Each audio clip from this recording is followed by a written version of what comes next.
Je retire. Et bonjour à tous, bienvenue pour cette visioconférence avec les frères Lebrun, qu'on a l'immense honneur d'accueillir aujourd'hui. Donc bonjour à vous Alexis et Félix. Bonjour.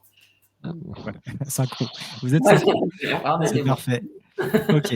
Alors le principe aujourd'hui est assez simple. Donc on a sélectionné des participants suite à l'achat d'un produit estampillé Lebrun sur notre boutique. Et ils vont tour à tour pouvoir vous poser des questions sur n'importe quel sujet. Voilà. Vous allez pouvoir prendre vraiment le temps d'y répondre. Ils vont pouvoir également peut-être vous laisser un petit message à la fin s'ils le souhaitent. Et puis voilà, on va tout de suite commencer si ça vous convient par la première personne donc, qui se prénomme Ludovic. Est-ce que Ludovic est prêt? Je vais pouvoir l'ajouter tout de suite pour sa question. C'est parti. Voilà. Bonjour Ludovic. Génial, merci beaucoup. Je suis le premier, c'est pas souvent que ça m'arrive d'être le premier, alors moi je vais. Écoutez, merci de votre disponibilité. Je vais essayer d'être simple dans ma question. Je trouve que vous représentez une belle image de la jeunesse et aujourd'hui, ô combien on en a bien besoin. Vous disposez d'une notoriété grandissante. Je voulais savoir si, alors là, je sais que votre priorité, c'est les JO, mais une fois les JO passés, je voulais savoir si votre notoriété, vous souhaitiez la mettre au profit d'une cause, d'une cause particulière. Et dit autrement, quelles sont un peu les valeurs humaines, parce que le sport, c'est aussi du lien social. Quelles sont les valeurs qui vous animent et puis quel message vous souhaitez faire passer à vos supporters? D'abord, merci beaucoup. Forcément, en plus, nous, notre sœur a eu des problèmes de santé quand elle était petite. Elle a été opérée 6 fois à cœur ouvert. Donc, elle a été beaucoup aidée par une association qui s'appelle Heart and Care, d'où maintenant on est parrain de cette association.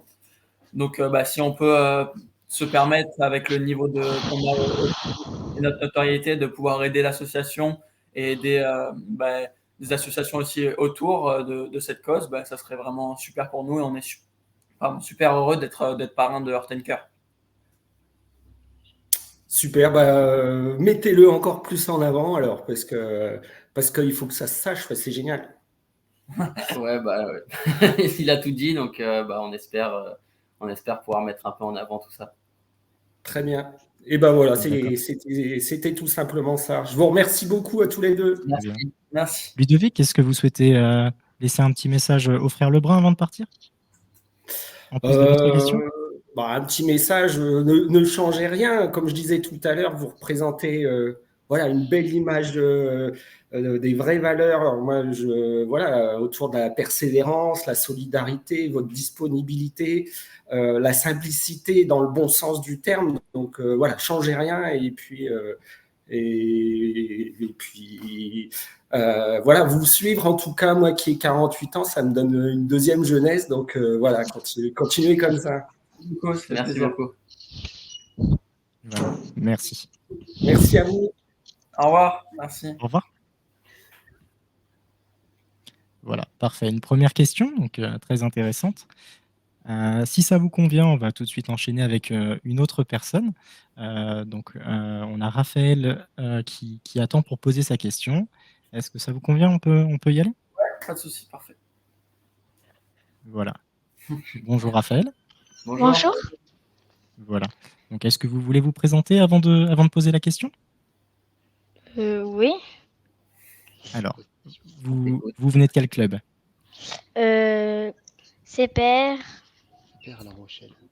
Club Pongis Rochelet. D'accord. Ok, très bien. Alors, quelle était la question pour Alexis et Félix? Quand vous êtes mené, comment vous gérez votre stress? Déjà, quand on est mené, le stress, c'est normal qu'il arrive. Il y a du stress tout le temps, que ce soit quand on est mené ou quand on mène.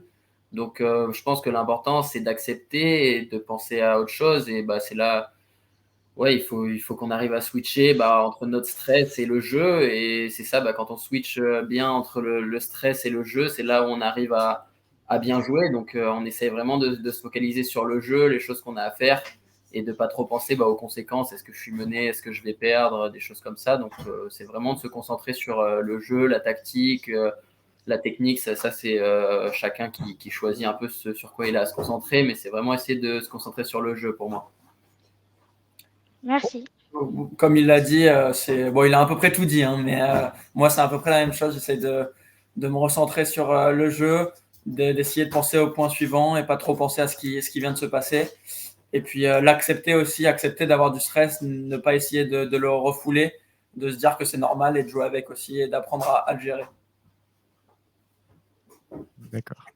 Merci. J'en profite pour rebondir. Du coup, en avant-match, est-ce que vous avez des petites solutions, des petites méthodes pour décompresser, pour penser à autre chose? On a des petits rituels.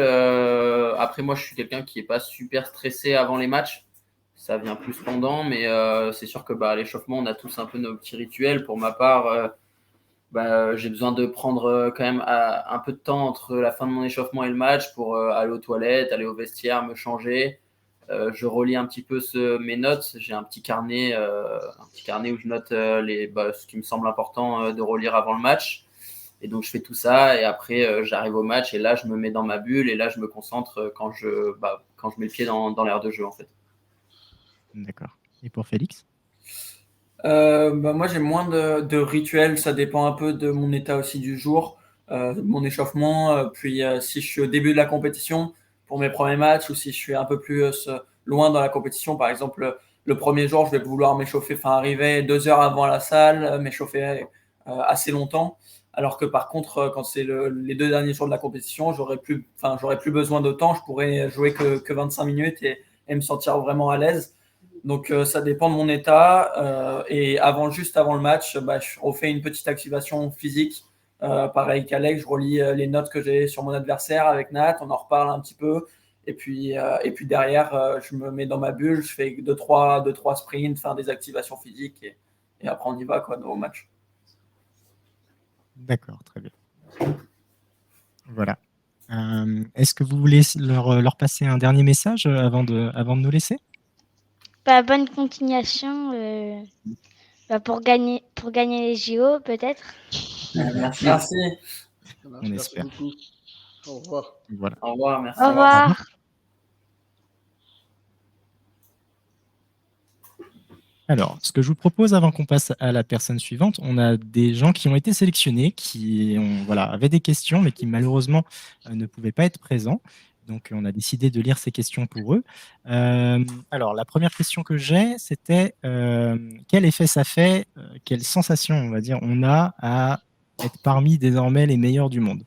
Une question qui est simple, mais je pense assez difficile à décrire. Alors, d'abord, super heureux d'avoir autant progressé, d'avoir maintenant ce classement mondial, d'avoir battu les meilleurs joueurs du monde, certains des meilleurs joueurs du monde. Donc, d'abord, je suis super heureux, mais derrière, au final, ça change pas grand-chose. On continue de s'entraîner comme avant, on continue à chaque match d'essayer de gagner comme quand on jouait en national ou même en régional. Au final, c'est la même chose, c'est du ping-pong, juste on joue contre des adversaires plus forts avec des conséquences plus importantes. Mais si on revient aux bases, on va dire, ça reste du ping-pong et on s'entraîne comme avant. Avec forcément, on essaye de mettre plus de choses en place avec un staff autour de nous. Mais pour nous-mêmes, en tout cas, le match, c'est le même. D'accord. Et vous avez vraiment la sensation de vous rendre compte d'où vous êtes arrivé actuellement, ou c'est encore un petit peu flou pour vous? Ça va arriver très vite. On s'en rend compte un petit peu avec l'engouement qui s'y passe. C'est vrai que c'est génial. On a fait des plateaux de télé il n'y a pas si longtemps. C'est vraiment cool pour nous, pour le ping aussi en France. Donc, on s'en rend compte de par ça. Mais par contre, je pense qu'on ne s'en rend pas non plus complètement compte parce que ça vient d'arriver et que c'est nouveau pour nous. D'accord. Très bien. Alors, je vous propose tout de suite qu'on passe à Jérôme, qui a lui aussi une question à vous poser. Je l'ajoute tout de suite s'il est prêt. Voilà. Bonjour Jérôme. Bonjour. Voilà. Je vous laisse vous présenter si vous le souhaitez, avant de poser votre question. Eh bien, Jérôme, joueur à Vissou, dans l'Essonne, dans le 91. Voilà. Bonjour. Bonjour. Alors ma question, ça va peut-être faire un peu doublon avec celle qui vient d'être posée, mais c'était, quand vous avez commencé le ping, il y a sûrement des joueurs pros de l'époque qui vous ont marqué, qui vous ont influencé. Comment vous vivez, ou est-ce que vous avez conscience qu'aujourd'hui, pour des milliers de jeunes joueurs, l'influence, c'est devenu vous? Déjà pour la première partie de la question, ouais, il y a eu pas mal de joueurs qui m'ont inspiré quand j'étais jeune, pas mal en vidéo, Valner, et puis après beaucoup aussi, j'allais voir beaucoup les matchs de pro à Istres, donc un peu tous les joueurs qui sont passés par Istres, donc il y avait mon tonton Christophe Legout évidemment, et puis après je pense aussi à Omar Assar, Chen Jian et plein d'autres. Mais c'est sûr que quand j'étais petit, c'était quelque chose qui me faisait rêver et qui me donnait envie. Et maintenant, de pouvoir être un peu dans le même circuit que certains joueurs, d'autres ont arrêté depuis, mais ça fait super plaisir. Et si ça peut permettre à des jeunes de rêver comme je rêvais quand j'étais petit, ça me fait super plaisir. Et j'essaye de faire le maximum pour moi, progresser. Et si ça permet de faire rêver des plus jeunes, c'est génial, je trouve. J'y vais où? J'y vais aller. Je sais pas si je. Comme il l'a dit, c'est vrai que on avait. Moi, j'avais pas vraiment, on va dire, d'idole, mais c'est vrai qu'on suivait beaucoup le circuit. On allait souvent à Istres. Et moi, Chen Jian, c'est celui qui m'a donné envie de jouer Prise Porte-Plume. Il s'entraînait à Montpellier, donc il m'a donné envie de commencer comme ça parce que je le trouvais juste super fort. Donc, pour ma part, si je peux faire de par mon niveau de ping, que des jeunes ils commencent à jouer encore plus porte-plume, ça ferait plaisir, mais qui commencent à jouer au ping et qui puissent s'entraîner dans un club, progresser et peut-être après arriver au haut niveau, c'est génial. Ça crée un super engouement pour la suite aussi en France, le ping en France, quoi. Très bien. Merci de vos réponses. Merci. Voilà. Jérôme, si vous voulez leur passer un message, n'hésitez pas. Simplement les remercier parce que moi personnellement, ça faisait à peu près 25 ans que je fais du ping. J'avais lâché un petit peu le suivi du top mondial. Je ne savais pas trop ce qui se passait là depuis quelques années. Et de les avoir découverts, ça m'a redonné envie de resuivre justement ce qui se passe au niveau mondial. Donc merci à vous. Merci beaucoup. Voilà. Merci. Merci. Au revoir. Au revoir. Voilà. Alors, on passe tout de suite à la personne suivante. Un jeune du nom de Maxence qui va nous rejoindre s'il est prêt. Bonjour. Bonjour. Alors moi ma question c'est est-ce qu'il y a un match que vous aimeriez rejouer et pourquoi? Alors moi c'était il y a un petit moment, si je prends un match que j'aimerais bien rejouer, c'était il y a un petit moment sur le match pour monter de N1 en Pro B avec mon club, avec l'Alliance. J'avais joué contre Vostès, un match plutôt important pour réussir à aller chercher la montée, même si je gagnais, c'était pas encore fait. Et j'avais perdu 11-9 à la Belle en menant 2-0, un match qui m'a fait beaucoup de mal, on va dire. Même après, j'ai enchaîné par une défaite en double. Et donc, si je pouvais rejouer un match, ça serait l'entièreté de ce match par équipe, parce que déjà, je m'étais régalé pendant toute la compète avec tous les joueurs qu'il y avait dans l'équipe, et il y avait aussi du monde qui était venu nous voir. Et puis, si c'était possible de changer le scénario et de monter cette année-là, ça aurait été vraiment incroyable pour moi. Ok. Et moi, c'est une bonne question. Il n'y a pas de match qui me viennent comme ça. Après, je dirais peut-être ma demi-finale sur Freitas aux Jeux européens, où j'ai pas mal d'occasions pour arriver en finale et je rate un peu les occasions. Et j'aurais aimé arriver en finale contre Félix, ça aurait été magnifique. Donc je pense celui-là, si j'aurais pu, si je pouvais revenir un peu en arrière et rejouer ce match pour essayer d'arriver en finale contre Félix, ce serait plutôt ce match-là. Ouais. Ok. Voilà. Donc, il n'y a pas forcément de rapport entre, on va dire, le classement du joueur que vous affrontez et la satisfaction que ça vous procure. C'est plus on va dire, tous Non, ouais, les pas, critères pas que vous retenez. vraiment. Pas vraiment. Déjà, ça dépend beaucoup du niveau auquel on a sur le moment. Et après, non, c'est plutôt le contexte du match, moi, qui me donne envie de le rejouer ou qui fait vivre des belles émotions. Mais je pense je pense que pour Félix, c'est un peu la même chose, mais presque nos meilleurs souvenirs de ping, c'est pas toujours les plus grandes victoires finalement ou contre les plus grands joueurs. Ça dépend beaucoup aussi de l'ambiance qu'il y a eu et de tout ce qu'il y a eu autour un petit peu. D'accord. Alors, est-ce que vous avez un dernier mot à laisser au frère Lebrun? Oui. Merci pour vos réponses et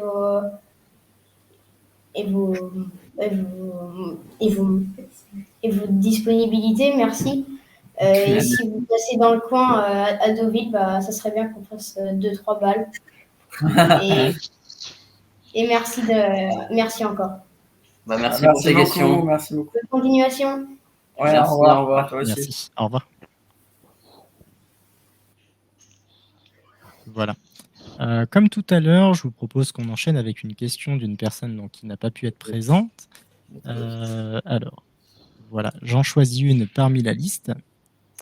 Alors, c'est une question un peu plus basée sur l'équipement. Donc, c'est vrai que là, récemment, il y a eu toute une gamme de produits à votre effigie. Comment, depuis les débuts de votre carrière, même en tant que plongiste amateur étant enfant, comment vous avez choisi votre matériel? Quels ont été les critères ou les personnes qui ont fait que vous jouiez avec tel ou tel matériel?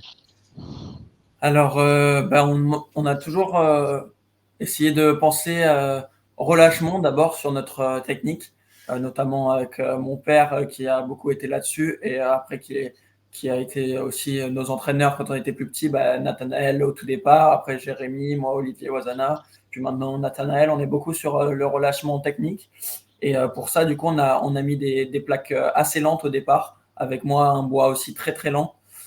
Qui permettait que si j'étais pas relâché, la balle n'avançait pas et allait dans le filet. Donc au final, ça m'obligeait un petit peu de faire une bonne action sur la balle, d'avoir le bon geste.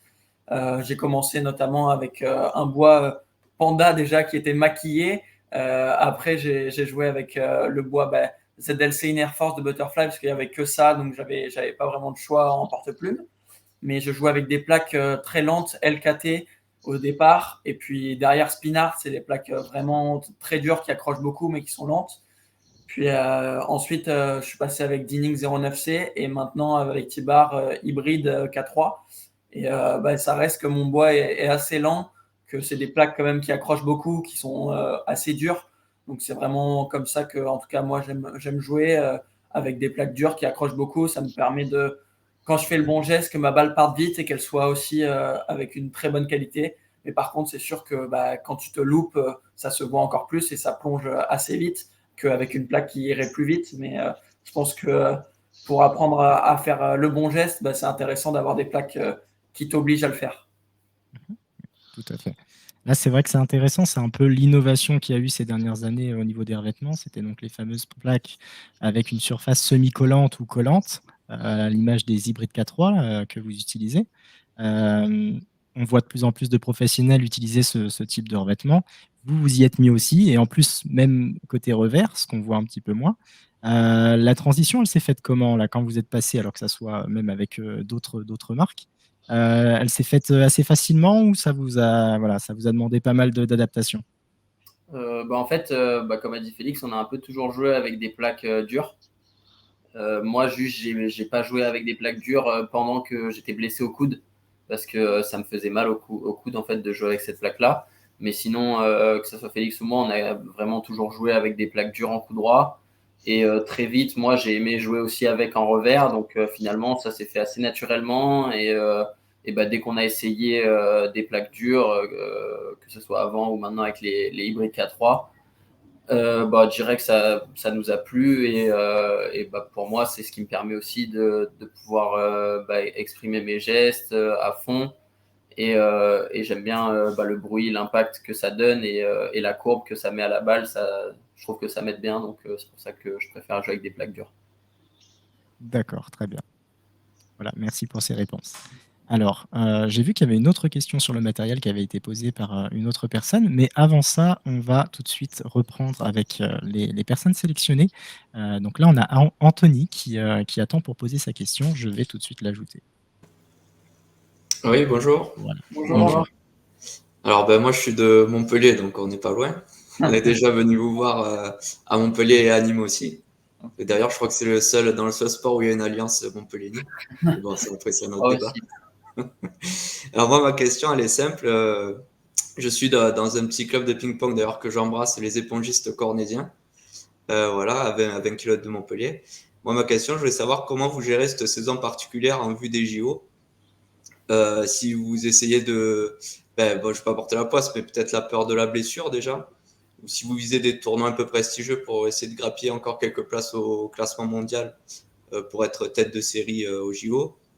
Et en club, comment vous voyez les choses en club, si vous essayez de vous garder un peu sous la main, sous le pied, ou si vous y allez à fond sans réfléchir? Alors, c'est assez compliqué parce que du coup, le calendrier, il a, comme tu l'as dit, il y a le côté club et le côté international. Donc déjà, sur le côté club, on vise que le maintien cette année. Donc, on va pas jouer tous les matchs avec Félix. Par contre, quand on joue les matchs, on les joue à fond, on garde rien sous le pied, mais on choisit nos matchs pour pas non plus tomber dans l'excès et faire que des matchs toute l'année parce qu'on a besoin aussi de périodes d'entraînement.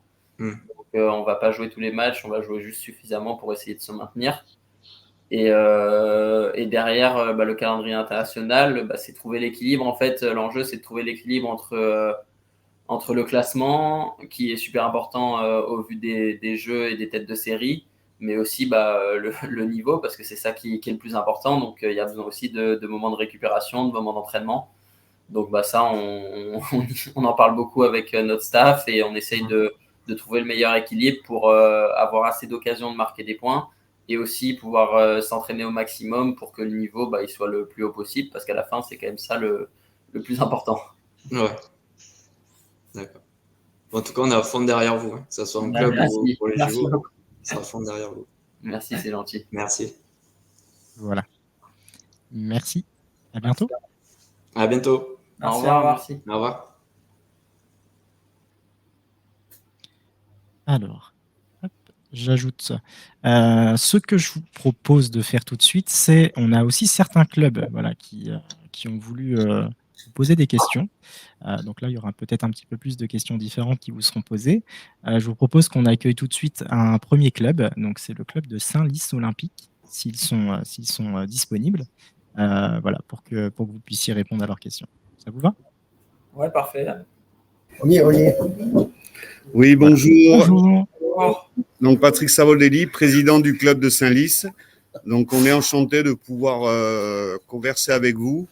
Et ce qu'on a décidé au club, on a fait un petit cadeau de Noël à nos meilleurs joueurs, c'est qu'en fait c'est eux qui vont vous poser les questions. Okay. Je vais les laisser vous poser les questions.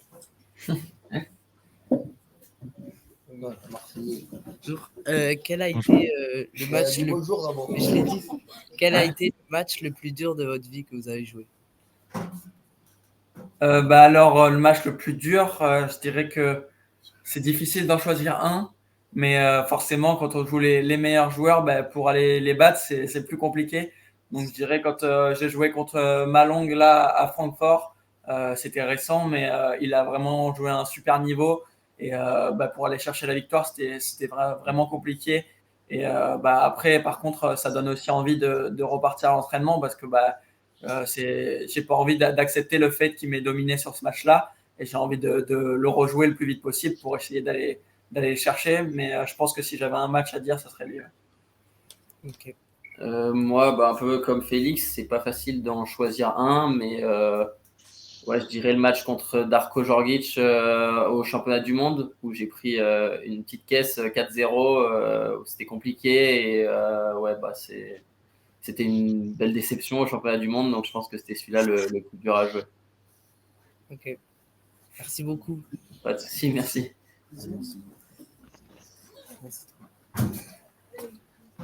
On attend le prochain participant. Bonjour. Bonjour. J'aimerais savoir vos objectifs pour cette année. Les objectifs prioritaires, il y a les championnats du monde à Busan cette année en par équipe en février. Donc là, on a vraiment envie d'y performer avec l'équipe de France. On a, je pense, de bonnes chances d'aller assez loin, mais bon, ça va être compliqué parce qu'il y a beaucoup d'équipes aussi fortes. Et puis derrière, c'est le circuit international. Toutes les compètes, on a envie de performer un maximum pour avoir le maximum de confiance et arriver le mieux classé avec le plus de confiance possible aux Jeux Olympiques, forcément. Du coup, comme il l'a dit, les championnats du monde à Busan, c'est très important. Après, il y a la Coupe du monde individuelle aussi en avril, où on ne sait pas encore exactement comment on s'y qualifie, mais si on peut y participer, ça sera un objectif important. Puis évidemment, les Jeux à Paris, c'est le plus grand objectif de l'année, donc on essaie de tout faire pour être bien là-bas. Voilà. Merci beaucoup. Merci à toi. Au revoir. Au revoir. Au revoir. Bonjour. Bonjour. J'ai une question. Je vous posais combien de temps et de jours vous vous entraînez par semaine? Déjà, ça change beaucoup parce qu'on a beaucoup de compétitions. Mais sur une semaine classique, on va s'entraîner à peu près 5-6 heures par jour devant la table. Et ça, 6 jours sur 7, voire tous les jours, mais plutôt 6 jours sur 7.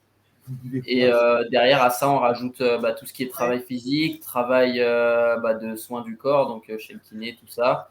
Et tous les moments où on réfléchit aussi à notre ping. Donc, ça fait pas mal de temps à penser au ping-pong. D'accord. C'est pareil. Moi, c'est la même chose. Hein. C'est sûr que c'est beaucoup de temps. Surtout, on y pense toute la journée. On s'entraîne, on va dire, 5 à 6 heures devant la table, mais réellement, on pense au ping de 8 heures à 21 heures. Enfin, c'est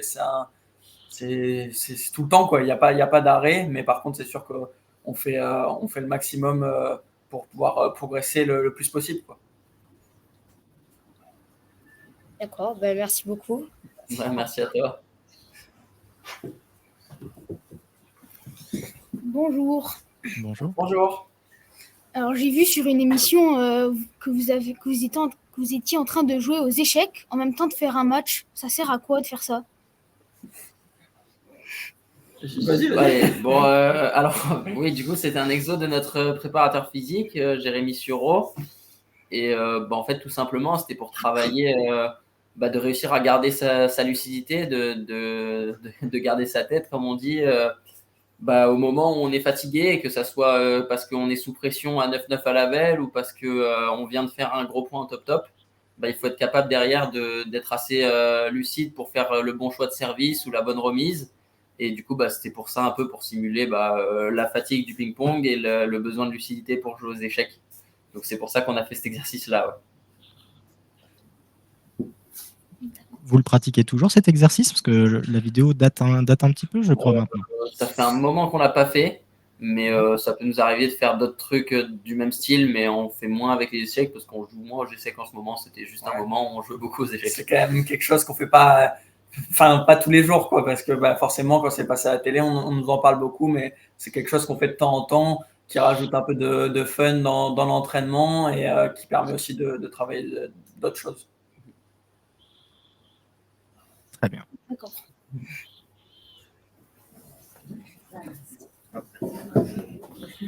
Bon, du coup, pour les jeunes, c'est fini. Donc, moi, j'avais une question à vous poser qui concerne aussi les jeunes. Souvent, on a sur des matchs où on mène facilement à la belle, style 7-2 ou 8-3, et qu'à la fin, on perd le match. Comment on gère ces points d'avance? C'est pas facile. Ça peut arriver à tout le monde. Je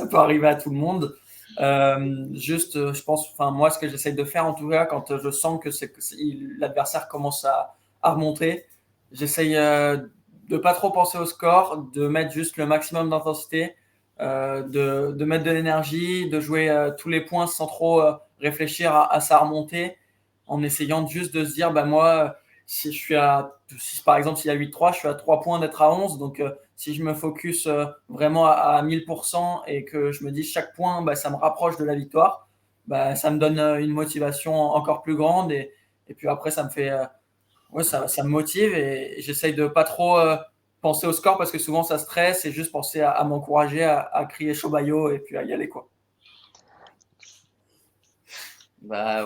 Pour moi, c'est un peu la même chose.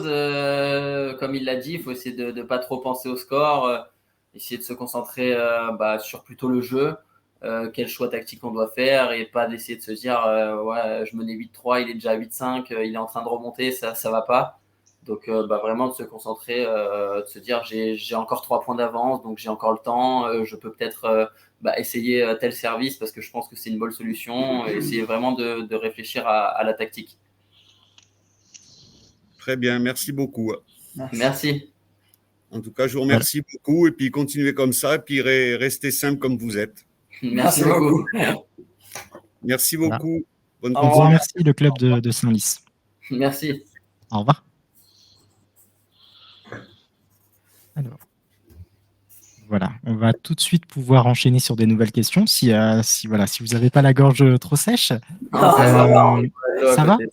Ok, parfait. Donc du coup, avec Jules, qui va donc vous poser une question tout de suite. Bonjour.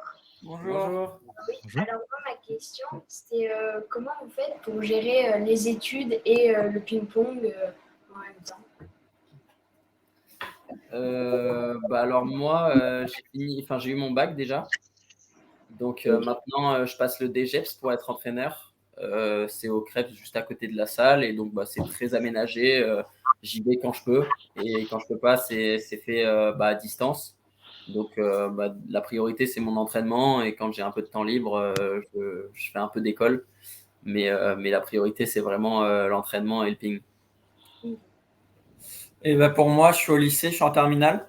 Donc, j'ai le bac à passer, mais je passe le bac en 2 ans pour me laisser le plus de temps possible pour l'entraînement. Et je passe, on va dire, 80% au CNED, donc l'école à distance. Et de temps en temps, je vais à l'école. C'est pas très souvent, mais j'essaye d'y aller quand je suis disponible, quand je suis sur Montpellier, pour pouvoir suivre et réussir à avoir le bac parce que c'est important. Ok, merci beaucoup. De rien. Et bon courage pour la suite. Et je suis à fond derrière vous pour les tournois. Et... Merci beaucoup, ça fait plaisir. Merci beaucoup. Au revoir. Au revoir. Au revoir.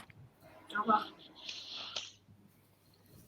Alors, on va tout de suite passer à Tom L, qui apparemment est prêt pour vous poser sa question. Bonjour. Bonjour. Quel est votre point le plus incroyable? Mon point le plus incroyable, le point que j'ai perdu, je pense qu'il est passé un peu partout. J'ai fait un point assez exceptionnel avec Simon Gauzy à Francfort. Je l'ai perdu à la fin, j'aurais bien aimé le gagner, mais c'est vrai qu'il y avait un peu tout dans cet échange. Il est parti loin de la table. J'ai déjà, au début de l'échange, j'ai vraiment bien joué avec mon verre. Puis il était en ballotte, il est revenu, il a fait une défense, il est reparti en ballotte. J'ai amorti. Il y a eu beaucoup de choses dans ce point. Donc, c'est vrai que c'était un super point. C'est une bonne question. Là, je ne sais pas dit comme ça. Je sais que là, récemment, à la Coupe du Monde, j'ai fait une belle main gauche en double. Oui, on l'a vu. Ouais. Celui-là, j'étais content. J'étais content de la mettre, mais après, sinon, non, j'en vois pas d'autres. Après, ça dépend vraiment aussi du moment du match. Et sinon, non, le premier qui me vient en tête, là, c'est la main gauche que j'ai mis à la Coupe du Monde, que je trouve vraiment sympa. C'est vrai. Merci. Voilà. Est-ce que vous avez un message à leur faire passer avant de... Je suis à fond pour vous. Voilà. Merci beaucoup. Merci. Voilà. Et bonne chance pour le JO. Merci. C'est gentil. Alors, un autre Tom cette fois-ci, qui va lui aussi vous poser sa question. Je l'ajoute. Bonjour. Bonjour. Ma question, c'était de savoir quel est le lieu de compétition internationale où vous avez préféré jouer? On a aimé. Qu'on a préféré.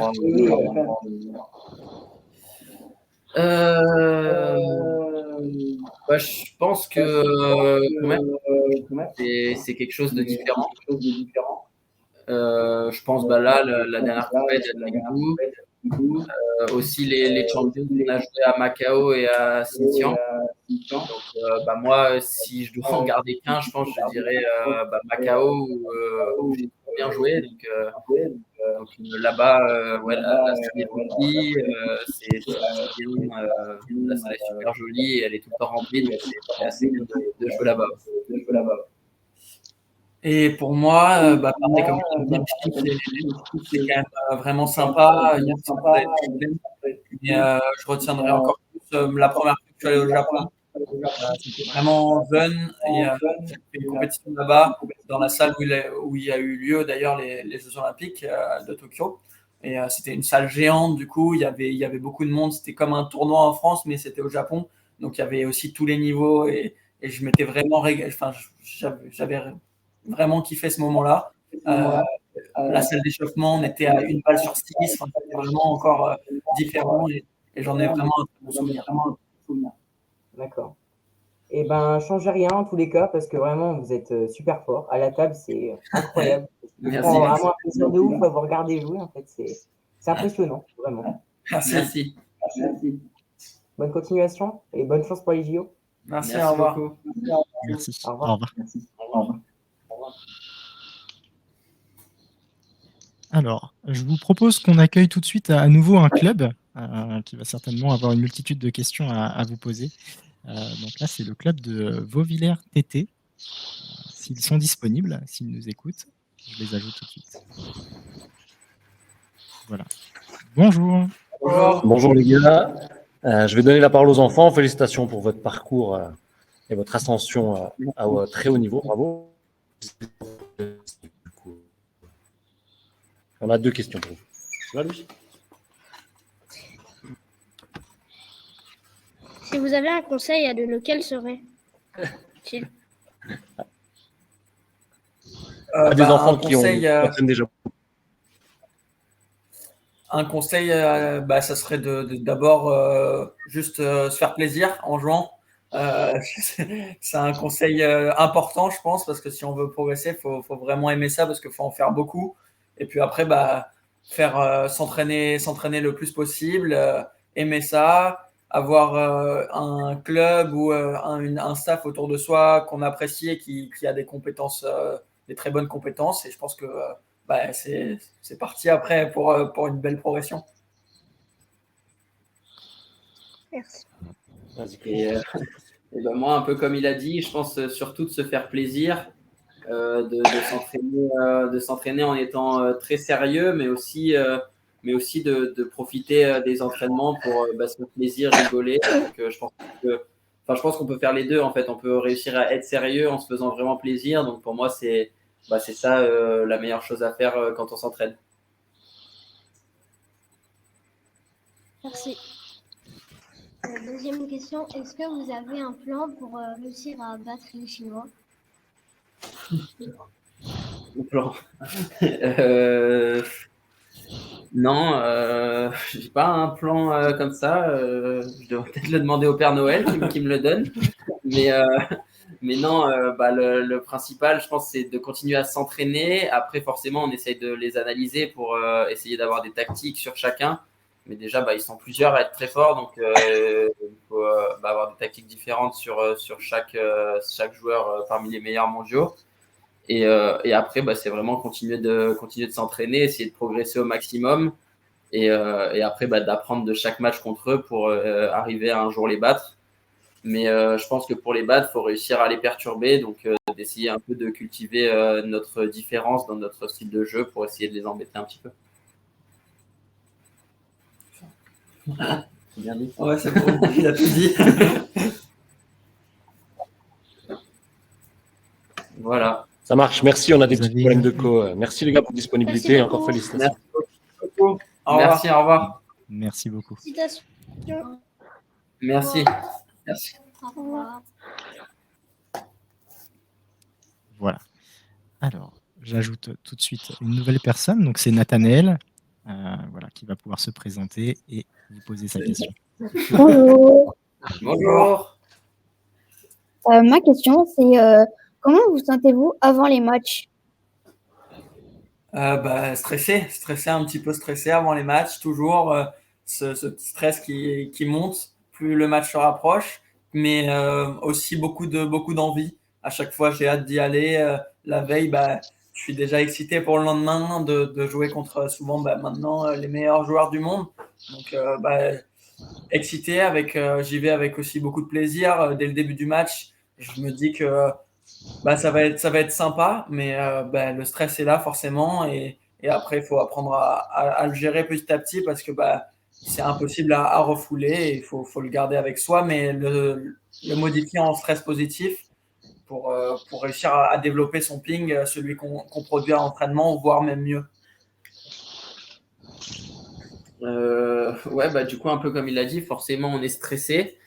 Moi, j'essaye de me détendre un peu à l'échauffement, d'essayer d'être assez détendu pendant mon échauffement et après de me concentrer petit à petit. Mais c'est sûr que le stress, il est là et il faut chacun a ses petites techniques pour le gérer. Mais souvent, un peu de stress et beaucoup d'envie parce que je préfère faire les matchs que m'entraîner. Donc, c'est pour ça que je fais du ping. Ok, merci. Voilà. Est-ce que vous voulez laisser un petit message avant de partir? Oui, je suis à fond sur vous pour les JO et félicitations. Merci beaucoup. Voilà. Bon, heureusement pour le moment, tout le monde vous souhaite du bien pour les JO, c'est plutôt positif. Je vous propose qu'on accueille. Alors, je vois qu'ils sont nombreux devant la caméra, donc je pense qu'il y a une multitude de questions également qui sont posées. On les ajoute tout de suite. Bonjour. Bonjour. Alors. Voilà. Ah si, bonjour. On vous entend bien. Je vous laisse vous présenter. Donc on se présente rapidement. Moi, je suis entraîneur au club du TT Gerland à Lyon. Et donc là, on est avec tous les enfants du centre de loisirs. Donc il y en a pas mal qui font du ping, mais il y en a aussi qui font pas trop. Donc c'est l'occasion pour certains de vous découvrir. Il y en a qui ne me connaissent pas ici. Donc ça doit être c'est plutôt rigolo. Et du coup, alors moi, j'avais préparé une question.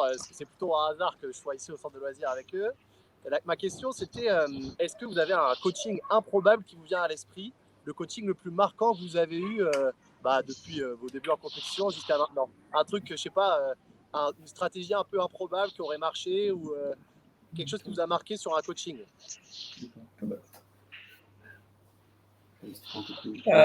aussi, c'est la pizza de Jérôme. Ah oui, c'est vrai. C'est vrai que c'est pas simple comme question, donc on réfléchit un petit peu. Mais moi, il y avait des moments où j'étais très stressé au championnat d'Europe jeune, notamment par équipe, et mon coach qui était là-bas, et on avait pris temps mort à 8-5 à la belle, je crois, et il m'avait dit tu n'avais pas envie d'une bonne pizza là pour me détendre, pour me rire. Et c'est vrai que ça n'avait pas marché, j'avais perdu le match, mais ça m'avait fait rire sur le moment. Ok, donc se détendre quoi un peu alors. Ouais, une tactique. Non, j'en vois pas là dit comme ça. Après, c'est pas grave. je sais qu'on a des mots-clés un peu spéciaux avec Nat, où du coup parfois il va me crier lunettes, ou il va me crier fuego en plein milieu du match pour pouvoir me faire passer des messages. Mais sinon, voilà, c'est ça qui me vient en tête. Bon, j'espère que les Chinois ne regardaient pas le live parce qu'ils vont connaître les mots-clés maintenant. Ouais, il va falloir qu'ils les comprennent maintenant. Ils sont notre traducteurs. Ok, nous on avait préparé qu'une seule question et voilà. Si une autre vous vient à l'esprit, n'hésitez pas. Sinon, si on a une petite anecdote à faire passer aussi. Donc nous, le meilleur joueur de notre club, un peu historique, c'est Sylvain Chaumeton. Et quand on a des enfants qui demandent un petit peu quel niveau vous avez, en fait, on leur parle de la vidéo où il joue Félix à 11 ans sur YouTube.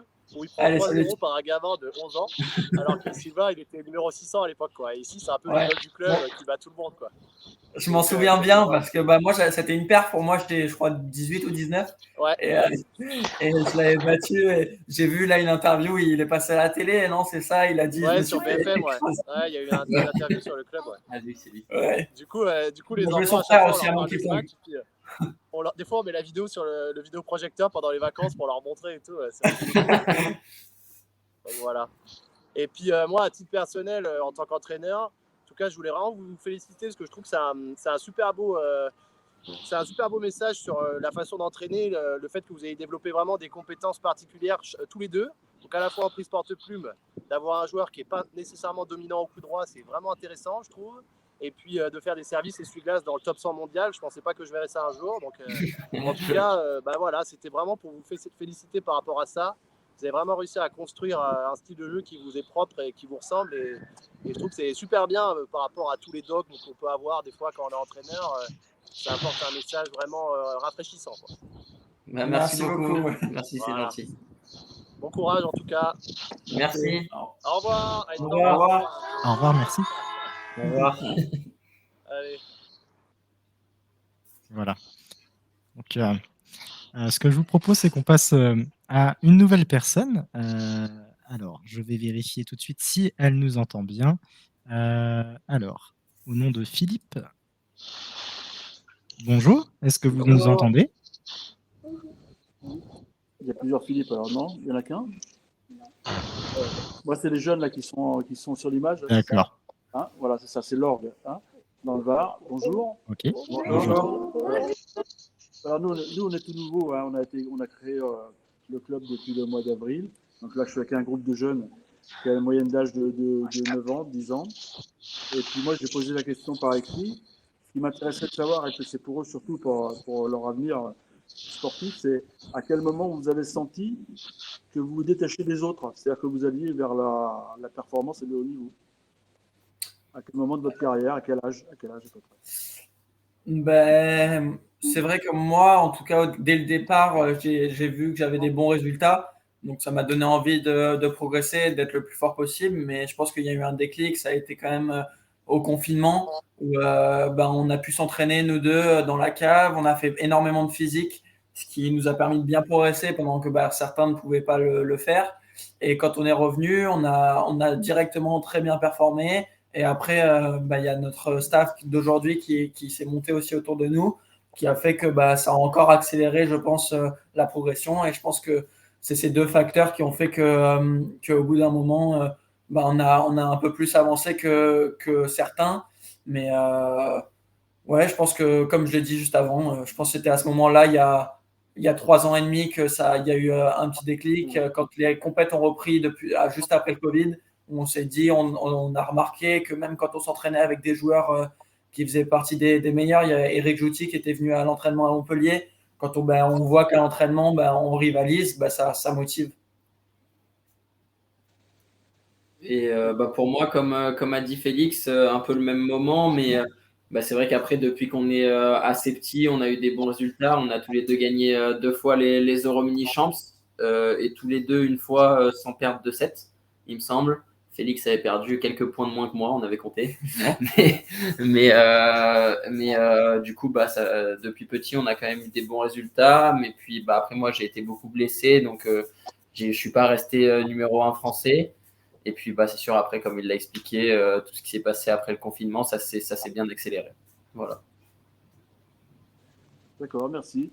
J'ai Liam qui veut poser une question aussi. Oui. C'est quoi votre mouvement préféré? C'est quoi? Notre geste, c'est ça? Ah, c'est ça. Oui. Ok. Parle. Oui, je réponds oui. Oui. C'est ça. Ok. Alors, moi, le geste que je préfère faire et là où je préfère m'entraîner, c'est quand je suis assez loin de la table et que la balle arrive dans mon revers. Et de la sensation quand je touche la balle, de repartir du revers, par exemple, quand on est en ballotte et qu'on repart avec notre revers, ce qui fait réavancer après plus proche de la table et pouvoir reprendre l'ascendant sur le point. Je trouve que cette sensation, elle est incroyable. Et pour moi, du coup, c'est ce qu'on appelle le bloc coupé. Donc, c'est quand on prend un topspin adverse et qu'on bloque la balle sur le côté pour donner un effet latéral et coupé. C'est Bloc coupé. le bloc coupé. Donc, c'est un peu mon geste que j'aime bien faire. D'accord. Il y a Thiago qui peut poser une question. Oui, vas-y. C'est quoi votre marque préférée de raquettes? C'est le fournisseur préféré, mais ça se dit pas ça. Du coup, nous, c'est Tibar. Voilà. On est sponsorisé par Tibar et maintenant on a nos propres bois chez Tibar. Donc, on les a développés avec eux. Donc, ils nous conviennent parfaitement. Et du coup, c'est nos bois préférés vu que c'est nos bois à nous. D'accord. J'en profite pour rebondir. On avait justement une question de quelqu'un qui n'a pas pu être là, qui demandait si c'était une fierté ou un accomplissement d'avoir des bois à votre nom. Ce qui est quand même déjà quelque chose. Et comment vous avez collaboré en gros pour la réalisation de ces produits? Oui, forcément, c'est quelque chose d'incroyable quand on joue, même quand on monte notre bois, il y a notre nom, notre prénom, c'est quand même ça, c'est dingue. Donc forcément, on est super heureux et fiers. Comment on l'a développé? Quand ils sont arrivés au début, ils nous ont proposé l'idée, on y a réfléchi ensemble. Après, c'est beaucoup Nathanaël aussi qui gérait ça avec le sponsor. Et puis après, on a essayé les bois, on a dit ce qui nous convenait, ce qu'on préférait, ce qu'on aimait un peu moins. On a essayé une bonne gamme de bois et on s'est retrouvé avec notre bois préféré chacun. Puis après, on a réfléchi au design, que ce soit nous, que ce soit Tibar, qui nous ont proposé des idées de ce qu'ils pouvaient faire. Et on avait l'idée de vouloir mettre un truc bleu, blanc, rouge sur notre bois. Et donc, c'est ce qu'ils ont réussi à faire. Quand on l'a vu, on était vraiment super heureux. Et c'était quelque chose d'incroyable d'avoir son bois comme ça. Ouais, c'était exceptionnel. Merci beaucoup à vous deux en tout cas. Et vous êtes des modèles, vous êtes des modèles pour les jeunes. Et tout ce qu'on espère, c'est qu'il y a encore une nouvelle vague qui va arriver derrière vous et que ça complète un peu le niveau français. Et on vous souhaite tout ce qui est le meilleur pour la Suisse, notamment pour les Jeux Olympiques. Merci beaucoup. Voilà. Bien, écoutez, je vous remercie. Est-ce que vous aviez un dernier petit coucou à leur passer? Surtout les enfants, peut-être? Allez, coucou à tout le monde, tous ensemble. Merci, allez. Au revoir. Au revoir. Allez. Au revoir. Et merci aussi à Waxport de nous avoir permis ça. Merci beaucoup. Merci. Merci à vous. Merci. Voilà. Alors, je vous propose qu'on accueille un nouveau participant, Bastien, qui va pouvoir se présenter et poser sa question. Bonjour. Bonjour. Je me présente rapidement. Je joue à Seloncourt, en Franche-Comté, dans le département du Doubs. Et du coup, moi, ma question, c'était de savoir comment vous abordez les championnats de France, les JO, les WTT qui sont à venir, là. Et je voulais savoir comment vous abordez tout ça. Les championnats de France, beaucoup d'excitation parce que c'est à Montpellier, donc ça va être chez nous. Donc, moi, j'ai très hâte de jouer là-bas. Puis, je suis double tenant du titre, donc j'espère pouvoir gagner un troisième titre chez moi. Mais bon, il va y avoir quelques concurrents assez durs à battre, notamment un juste à côté. Après, les WTT qui arrivent, c'est pareil. J'ai hâte de pouvoir jouer à l'international. Il y a eu un peu moins de compètes là ces derniers temps, pas mal de compètes par équipe. Donc, j'ai hâte de pouvoir essayer de jouer ces matchs-là et essayer de progresser au classement mondial. Et forcément, les Jeux Olympiques, c'est le grand objectif cette année. Donc, c'est un rêve d'y participer. Et on espère pouvoir être bon là-bas parce que c'est la plus grande compète pour les pongistes. Donc, c'est super hâte, quoi. Ouais. Merci pour votre réponse. Et du coup, si j'ai un dernier petit message à vous faire passer, c'est bonne continuation pour toutes les compétitions à venir. Moi, je vous suis énormément sur les réseaux sociaux, je vous suis un peu partout, les matchs, je les regarde tout le temps, etc. Vous êtes merci. Ma source de motivation, c'est un peu grâce à vous que j'ai repris le tennis de table aussi, donc c'est cool. C'est incroyable. Et du coup, merci pour tout. Et puis, je vais avoir aussi l'occasion de me déplacer à Montpellier pour les championnats de France. Donc, j'espère. Ouais. Bon, on va bientôt là-bas, à Montpellier alors. Et voilà, merci beaucoup. Merci à Merci. tout pour tout ça. Merci. Et puis, bonne continuation. Voilà. Merci. Au revoir. Au revoir. Au revoir. Voilà. Alors, je vois une question dans le chat. Je lis également les personnes qui commentent ce qui se passe. Il y a quelqu'un qui demandait si vous n'aviez pas trop peur de répondre aux sollicitations des médias. On avait justement une question comme celle-ci qui avait été posée. La question, je l'affiche tout de suite à l'écran. Vous êtes très sollicité par les journalistes. Comment vivez-vous cette médiatisation ? Et là, récemment, on vous a vu sur Stade 2, sur l'émission Popcorn, donc avec des stars d'Internet. Qu'est-ce que ça fait du coup de rencontrer les personnes que vous voyez sur YouTube tous les jours? Qu'est-ce que ça fait de les voir en vrai? Est-ce qu'ils sont pareils? Est-ce que vous êtes content d'en arriver là pour aussi pouvoir profiter de tous ces avantages? Alors, d'abord, comment on la vit, c'est trop cool. Pour nous, c'est vraiment super. Que ça soit de le faire, on aime bien. Même si ça peut être des fois un peu stressant avant de passer sur le plateau, un plateau télé. Forcément, on n'a pas envie de dire de bêtises, donc on peut être un peu stressé. Mais à la fin, on s'est à chaque fois dit que c'était vraiment sympa, que c'est des bonnes expériences, et puis que ça soit pour nous, pour le ping, la médiatisation, c'est pas forcément tout le temps un truc, comme le foot, on peut dire. Donc qu'il y en ait un petit peu pour le ping et de par nos résultats, ça fait hyper plaisir. Et la rencontre avec notamment à Popcorn, on a rencontré des youtubeurs qu'on connaissait de YouTube forcément, qu'on regarde leurs vidéos depuis longtemps. C'était vraiment génial. Ils ont été super cool avec nous, vraiment. Et puis, comme vous l'avez dit, c'était quasiment les mêmes. Franchement, ils étaient juste super heureux. Ils ont kiffé aussi le moment, j'ai l'impression, où ils ont fait leur émission. Après, on est rentré, on a joué un petit peu au ping aussi avec eux. Donc, non, c'était vraiment une belle expérience, c'était génial. Très bien. Et pour Alexis, quelque chose à ajouter? Comme il l'a dit, un peu la même chose par rapport à la médiatisation. C'est cool pour le ping, donc on est très content. Et après, c'est sûr que Popcorn, on a pu rencontrer un peu, nous aussi, nos idoles, parce qu'on regarde pas mal de leurs vidéos, donc ça faisait un peu bizarre, mais c'est vrai que c'était super sympa. Il y a Dwagby qui nous a donné quelques conseils aussi pour parler devant la caméra. McFly et Carlito qui étaient vraiment en kiff sur le ping, donc on a tapé des balles avec eux, ils étaient très contents.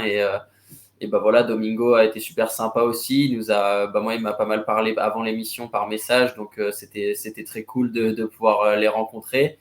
Et on espère pouvoir refaire quelques trucs dans le futur, mais c'est sûr que ça fait super plaisir. Il y a eu aussi Rémi Gaillard qui est venu, ça doit plus parler pour les Montpelliérains, mais qui est venu voir notre match aussi à Montpellier. Donc pour nous, c'est incroyable. C'est des gens qu'on regardait énormément et qu'on regarde toujours énormément, donc ça fait super plaisir. Très bien, super. Alors, ce que je vous propose, c'est qu'on passe tout de suite à une autre question. Je vais ajouter le participant. Voilà. Bonjour. Bonjour. Donc, je me présente, j'ai 50 ans, je joue au tennis de table au niveau départemental depuis 3 ans. Donc, assez récemment, je suis avec plaisir et attention tous vos matchs dans le monde entier. Grâce à YouTube, pour l'instant, malheureusement, on ne peut pas encore vous voir sur l'équipe 21, mais peut-être bientôt des retransmissions de tennis de table sur l'équipe 21. Vos résultats sont un sujet de conversation pour tous les pongistes. On rencontre quelqu'un, alors tu as vu les frères Lebrun, voilà, faut savoir, on parle beaucoup de vous, enfin je pense que vous le savez. Vous avez fait une saison superbe en 2023, si on prend un peu de recul, on est en fin d'année, c'est incroyable. On compte bien sûr sur vous, comme vous l'avez pu entendre, pour les grandes échéances en 2024. Et ma question pour vous deux, c'était quel match cette année vous a donné le plus de satisfaction pour chacun de vous? Pour moi, c'est assez simple à répondre parce que j'ai battu Fan Zhendong en avril. Donc, c'est vrai que c'était un match de fou en Chine en plus chez lui. Donc, c'est vrai que quand j'ai gagné ce match, c'était incroyable et ça m'a fait vivre des émotions de fou. Donc, je pense que c'est ce match de loin. Et pour ma part, il y a 2 matchs, je dirais un match peut-être encore un peu plus devant, les Jeux européens contre Marcos Freitas, la finale. Le match était hyper tendu et à 3-3, 9-9, j'ai joué le meilleur ping, que ce soit sur le point 9-9, mais aussi après dans les avantages. Donc c'est sûr que c'était un moment vraiment extraordinaire. Gagner aussi ma première grande compétition en senior. Donc c'était vraiment quelque chose de grand pour moi et j'étais hyper fier, hyper heureux de ma compète. Et le deuxième meilleur moment, on va dire, c'était ma victoire sur Ovtcharov, là, en Thalia. Donc gagner mon premier titre sur le circuit aussi WTT, avec l'enchaînement de grosses performances où j'ai battu Hugo Calderano, j'ai battu Ovtcharov du coup, Philus aussi, un défenseur où je ne savais pas trop à quoi m'attendre sur ce style de jeu. Donc j'étais vraiment hyper heureux. Puis gagner Ovtcharov à la belle comme ça sur un match où je gagne 12-10 à la belle, c'est là où il est peut-être un des meilleurs joueurs du monde en tout cas. C'était énorme. Ok. Félicitations pour vous deux et on vous souhaite le meilleur pour l'année prochaine. Merci. Merci. Au revoir. Au revoir. Au revoir. Au revoir, merci. Alors, ce que je vous propose, c'est qu'on accueille une nouvelle personne. Alors, est-ce qu'elle est disponible? Je ne vois qu'apparemment, elle n'a pas de caméra, mais si on peut l'entendre, il va pouvoir poser sa question. Ah oui. Bonjour. Bonjour. Oui. Est-ce que vous m'entendez? Oui, très bien. Alors, malheureusement, je n'arrive pas à vous voir parce que c'est vrai que ma caméra, pourtant, elle fonctionne très très bien. Je suis vraiment désolé. Donc là, j'essaie de voir pour essayer d'y accéder, mais elle ne veut pas. Je suis désolé. Oui, je vous entends. Alors, ma question, ce serait... alors, parce que je sais que la question en plus n'est pas affichée, donc c'est ça qui me dérange un peu. Rien que de vous voir déjà en célébrité, c'est déjà énorme, c'est géant. Donc, je suis totalement fan de vous. J'ai même votre maillot, donc celui d'Alexis en particulier, parce qu'il est fan de l'OM et donc je le suis aussi. Donc, mais par contre, j'adore aussi Félix. Je la compte pas moi alors. Alors, je sais que ma question est un peu délicate, mais après, je m'en souviens un peu particulièrement. J'aimerais savoir, sur une table, en fait, comment faites-vous pour vous déplacer aussi vite avec tous les gestes que vous faites à la fois?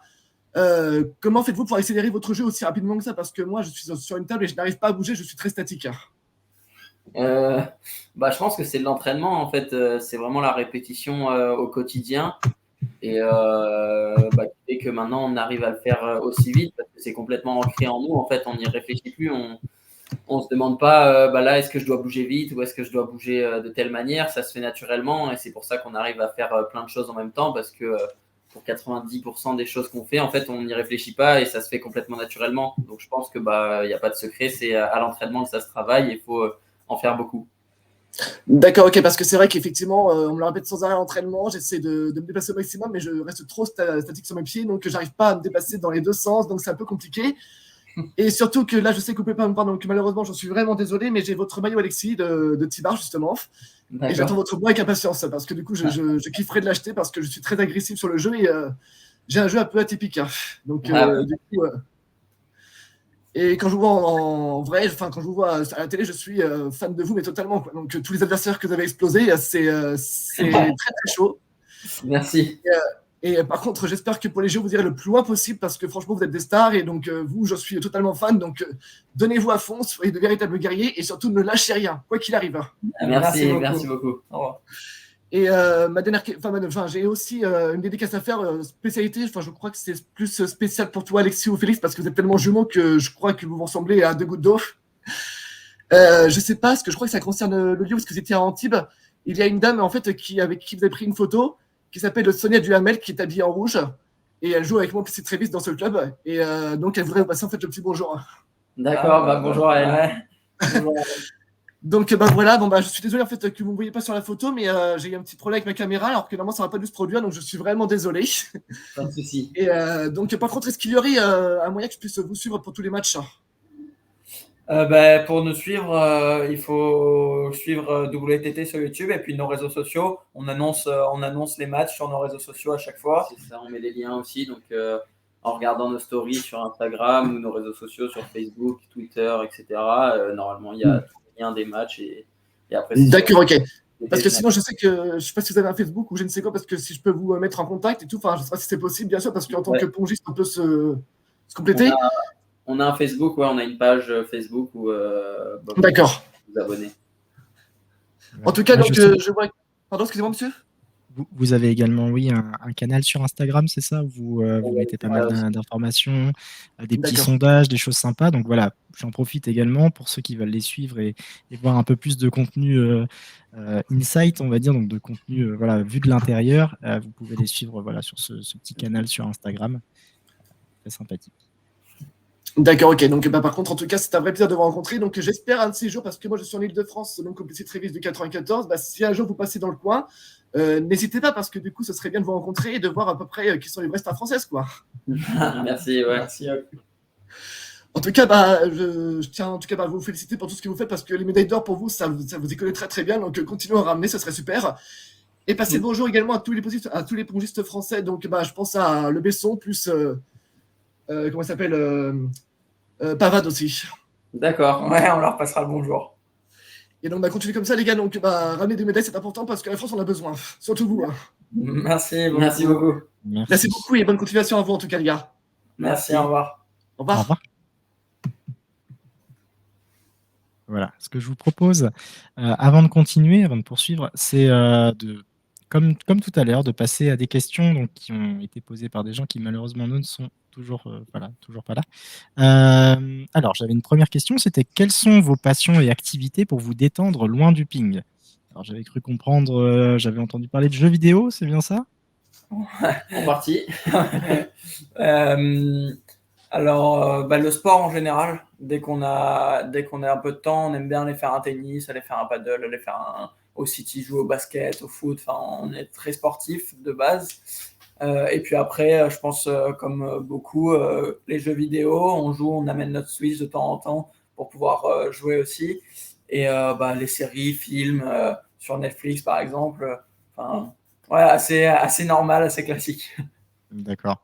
Et voilà, malgré, on va dire, votre carrière qui est quand même hors du commun, est-ce que vous arrivez, vous pensez à garder un peu cette vie de jeune de votre âge?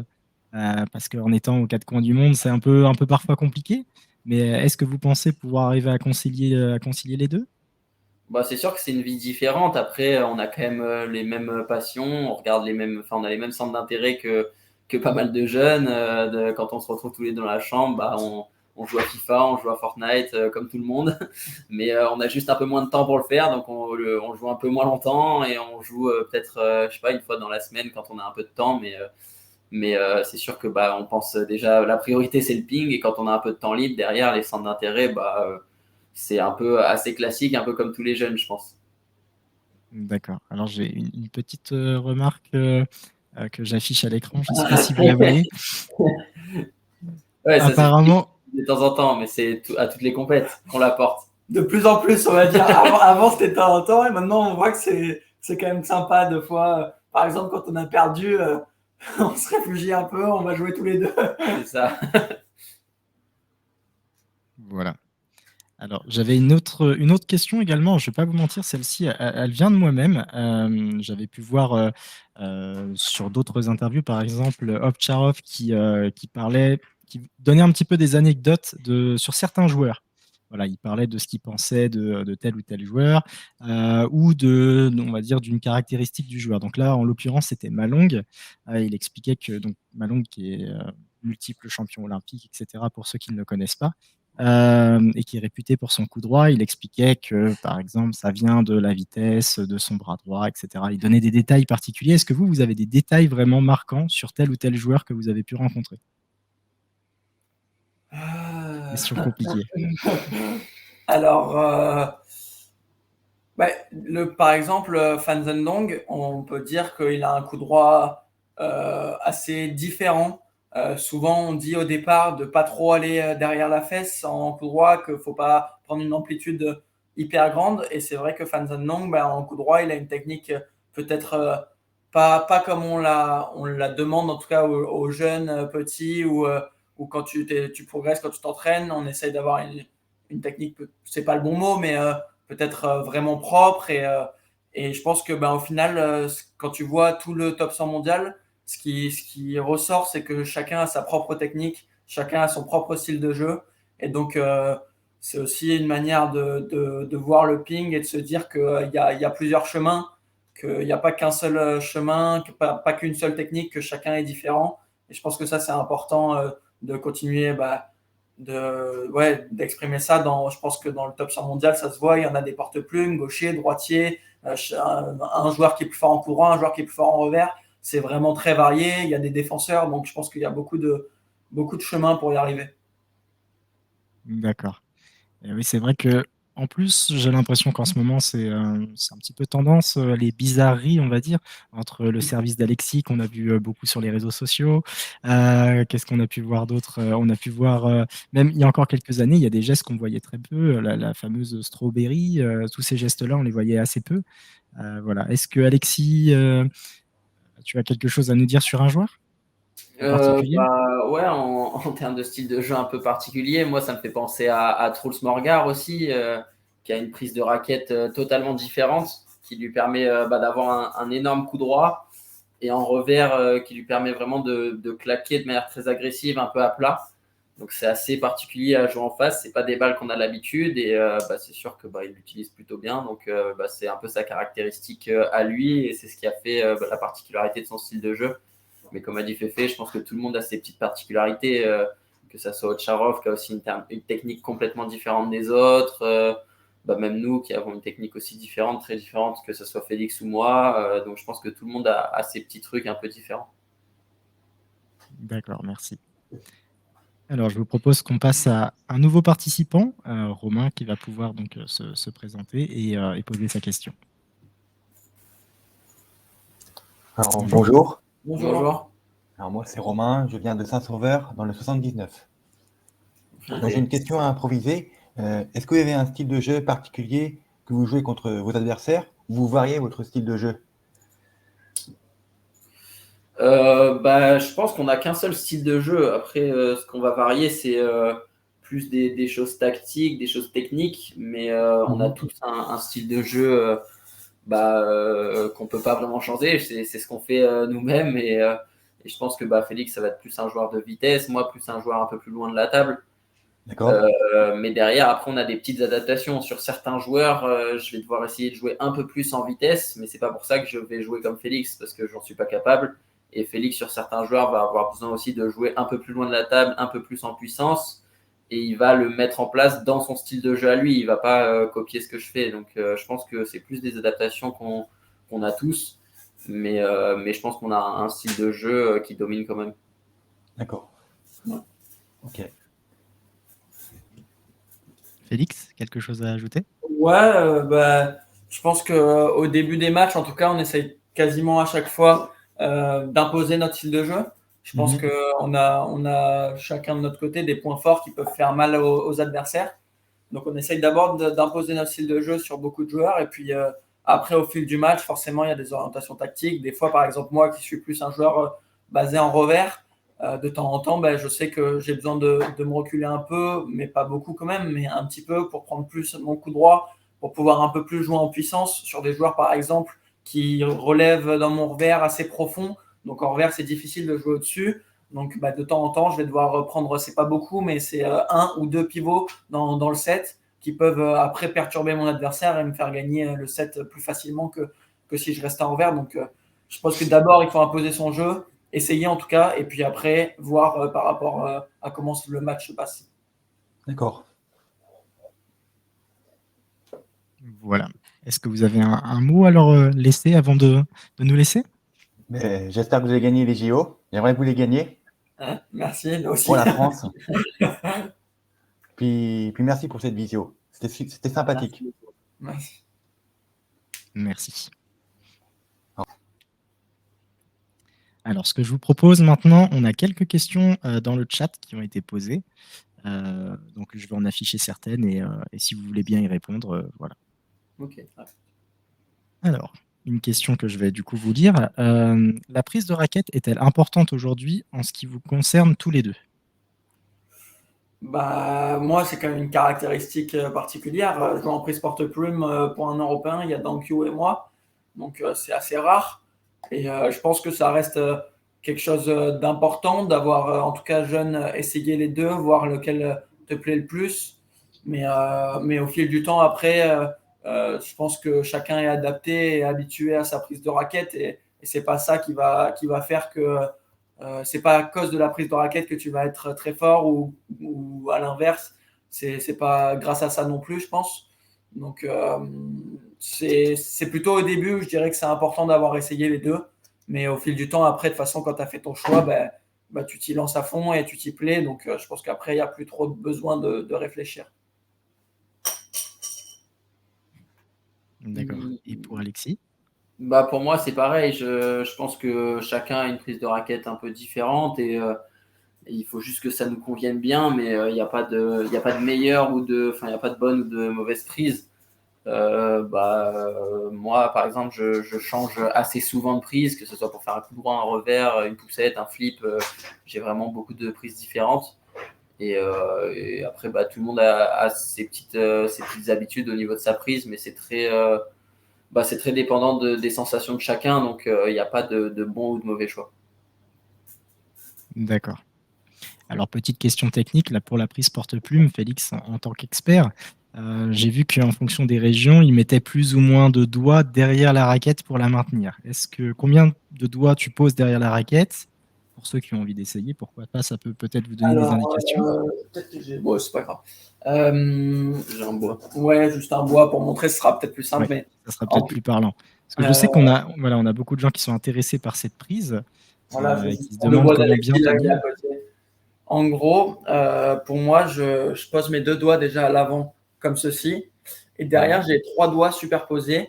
Avec celui-là, j'essaye de pousser un maximum pour avoir le plus de puissance possible. Et ensuite, avec les 3 doigts, c'est plus pour maintenir la raquette, avoir du contrôle. Mais il y a quelques joueurs qui jouent aussi de cette façon-là. C'était la prise coréenne, je crois. Mais moi, je ne me suis pas du tout senti à l'aise au départ. Et puis, il y a même un joueur, je ne sais pas exactement comment il la tient, mais Clément de Bruyère, qui a une prise porte-plume spéciale. Il y a une japonaise qui joue aussi comme lui. Je pense que la prise porte-plume, elle a beaucoup de différences.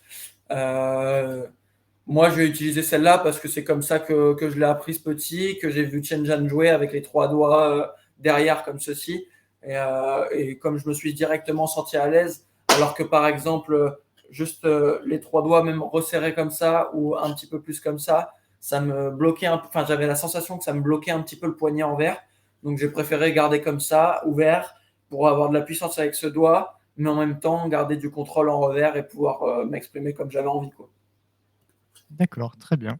Celle-là, c'est vraiment une exclusivité. Là. Les détails techniques comme ça, d'habitude, on ne peut pas forcément les avoir.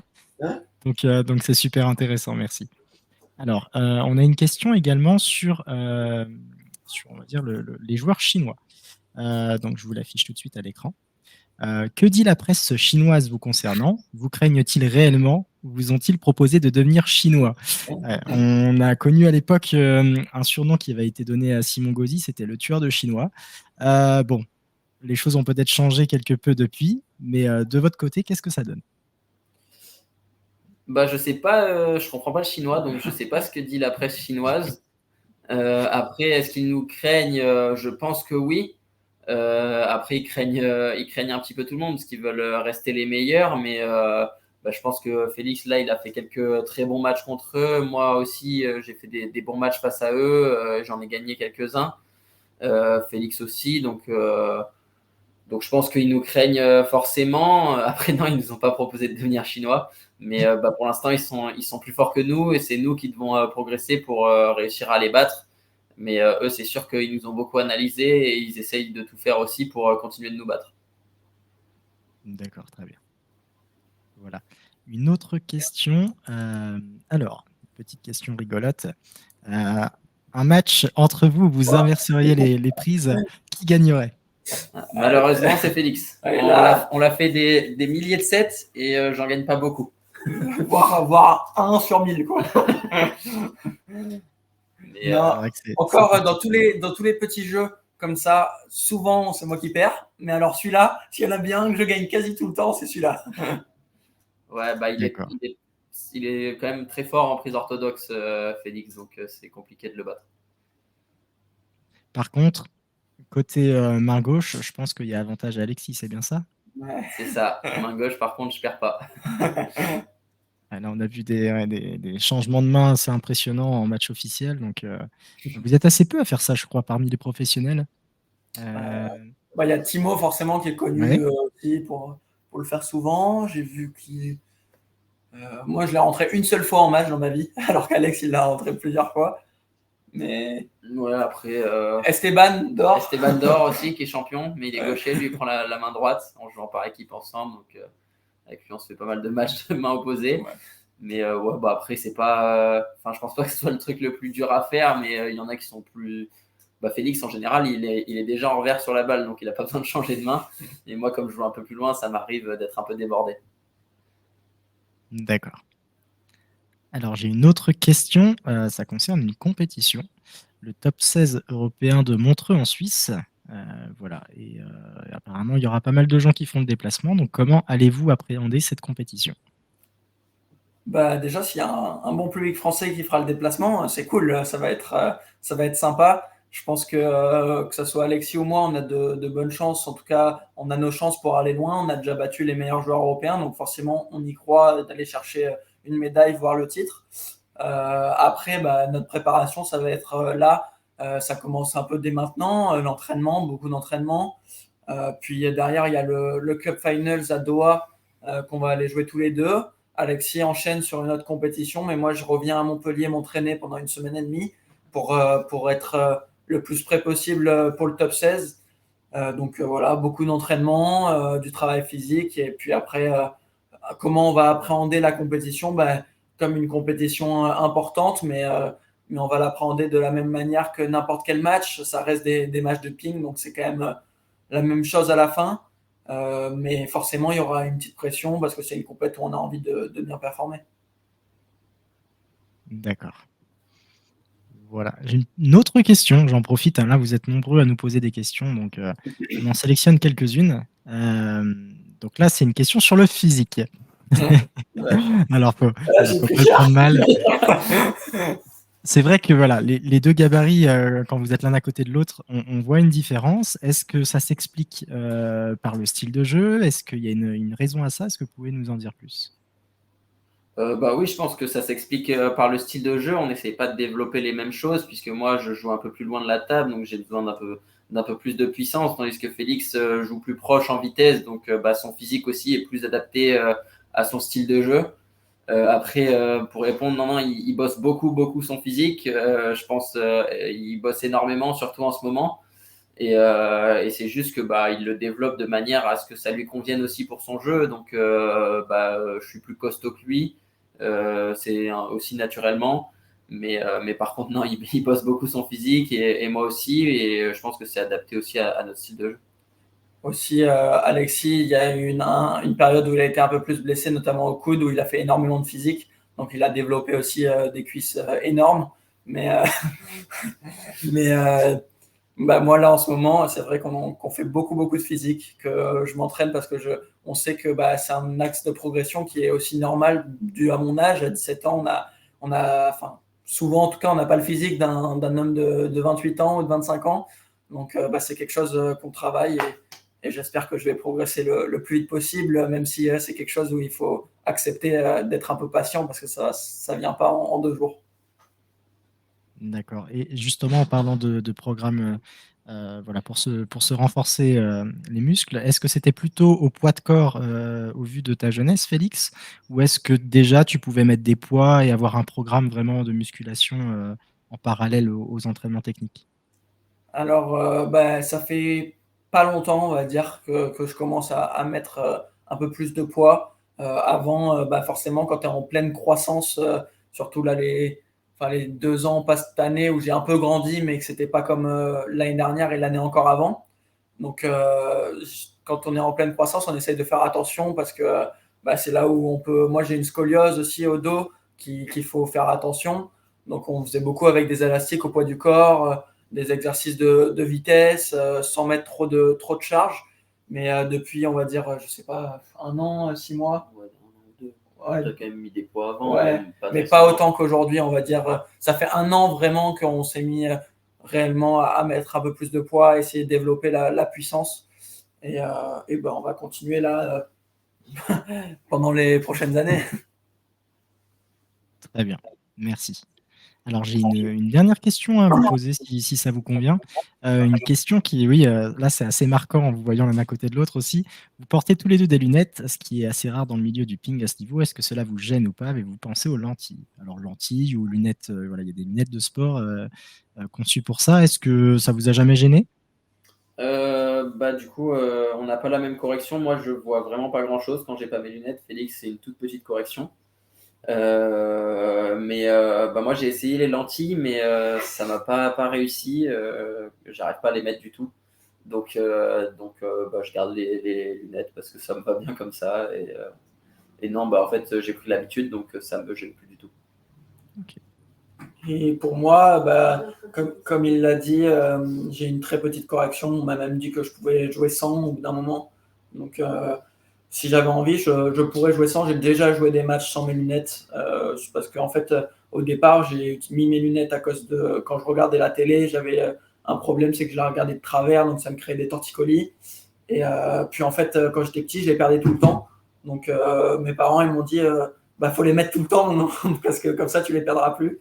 Et je me suis habitué comme ça. Et en fait, après, j'ai jamais trop pensé à les enlever. Et puis maintenant, ça me gêne pas au ping, donc je les garde. Et les lentilles, oui, on y a pensé. J'ai essayé un petit peu, mais c'était pas facile de les mettre. Je pense que moi, il me faudrait un peu de temps, mais je pourrais y arriver. Mais c'est sûr que quand on est en Chine, j'ai pas envie de me retrouver la lentille parce que pour l'instant, j'arrive à les mettre, mais pas les enlever. Donc c'est compliqué. J'ai pas envie de les mettre, me retrouver aux urgences en Chine ou en Asie en général. Ça serait pas très marrant. Donc pour l'instant, je vais pas l'essayer. Peut-être quand on aura plus de temps, j'essaierai. D'accord, très bien. Voilà. Écoutez, on vous remercie pour toutes les questions auxquelles vous avez répondu. Là, on a accueilli pas mal de personnes déjà. Moi, ce que je voulais savoir, c'est qu'est-ce que vous retenez de cet échange avec nos pongistes? C'était super sympa de pouvoir discuter avec tout le monde. Tout le monde était super bienveillant. On nous a souhaité beaucoup de fois bonne chance pour la suite, bonne chance pour les jeux. Donc, on va essayer de continuer à progresser pour aller faire des bons résultats, que ce soit au championnat du monde en février et sur les compètes aussi après. Et après, on espère aux Jeux Olympiques. Ouais, comme il l'a dit, c'était vraiment, vraiment sympa. Tout le monde a été super gentil avec nous. Ils nous ont posé des questions vraiment, vraiment, vraiment top. Et ça donne encore plus de motivation quand tu vois des jeunes et tout qui sont là, qui sont super heureux. Il y a quelqu'un qui a dit qu'il avait repris le ping, ça donne envie de nous progresser un maximum encore pour que ça crée de nouveaux joueurs dans le ping. Je trouve ça vraiment, vraiment super. Donc, ça motive à encore progresser. Tout à fait. Nous-mêmes, on le remarque, on a beaucoup depuis la période de fin Covid, beaucoup de reprises de joueurs de tennis de table. Et pour beaucoup, vous pouvez être une des raisons qui les ont poussés à s'y remettre. Donc vraiment, merci à vous là-dessus. Et puis écoutez, on vous remercie pour cet échange. J'espère que les participants ont été ravis de pouvoir discuter avec vous, de profiter de cette occasion. J'invite, comme on l'a dit, tous les spectateurs à vous suivre sur les réseaux sociaux si vous voulez en savoir plus sur toute votre épopée et votre carrière pongiste. Là, quels sont les prochains rendez-vous sur lesquels on pourra vous voir jouer? On a match à Nîmes contre Chartres le 15, donc là vendredi. Et ensuite, on a match pour clôturer l'année 2023 contre Torigné le 19 à Montpellier. Donc n'hésitez pas à venir. Voilà. Et du côté compétition internationale, quels sont les gros rendez-vous à venir? Alors là déjà, il y a un gros rendez-vous. On part le 30 décembre pour Doha. C'est les 16 meilleurs mondiaux en simple et les 8 meilleurs paires mondiaux. Mondial. Du coup, c'est un rendez-vous important parce que on va jouer les meilleurs joueurs du monde et c'est vraiment une compète qui donne envie d'y aller Et ben moi, j'ai la chance de participer en simple et en double, donc ça va être vraiment intéressant. Et pour suivre ça, je pense que ça sera sur YouTube WTT. Ouais. Très bien. Écoutez, on vous remercie pour cet échange. Voilà, je dis merci également à tous les participants pour leurs questions et leur réactivité. Merci à tous. Je vous souhaite une bonne après-midi et puis on va se laisser là pour aujourd'hui. Aurélien, tu vas ajouter quelque chose? Au revoir. Très bien. Merci. Voilà, merci. Au revoir. Merci, au revoir.